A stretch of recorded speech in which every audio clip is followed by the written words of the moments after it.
left, the mainstream media is up in arms over something we talked about right here in the cloakroom last week, the cancellation of student loan debt. So I think we should start the show just by welcoming the Washington Post and Business Insider, who wrote an article about your comments, your legal analysis of whether what Biden did with his executive order, canceling student loan debt, whether it's legal. They joined the ranks of CNN and MSNBC, who came to Verdict Plus last month when we were talking about Obergefell, because of what Clarence Thomas wrote in his Dobbs concurrence. So before we get started on the rank choice voting, which is a fascinating topic that Verdict Plus fans have been asking about, I want to ask you, why do you think that the mainstream media is so up in arms about the legal analysis? Because that's what we were talking about, right? Not even the politics, the legality of the thing. Do they know that it's illegal?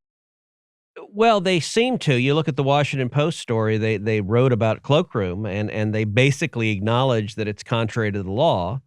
But we had an honest and candid discussion about the legal impediments there would be to getting a court to reach the merits of the dispute, and in particular, the problem of establishing standing. And look, the press likes it when any Republican discusses any impediment to principled arguments prevailing.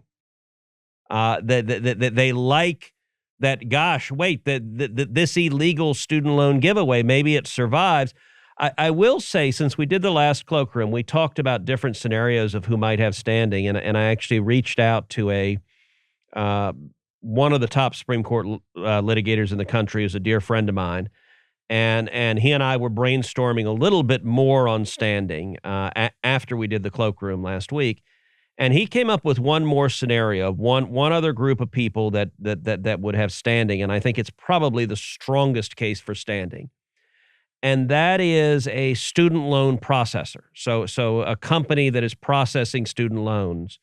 And the reason they would have standing is the consequence of forgiving these loans, and particularly the loans that are forgiven down to zero, is that those companies would face, as I understand it, a very significant drop in revenue, that it is real money out of their pocket because of the illegal forgiveness of the debts.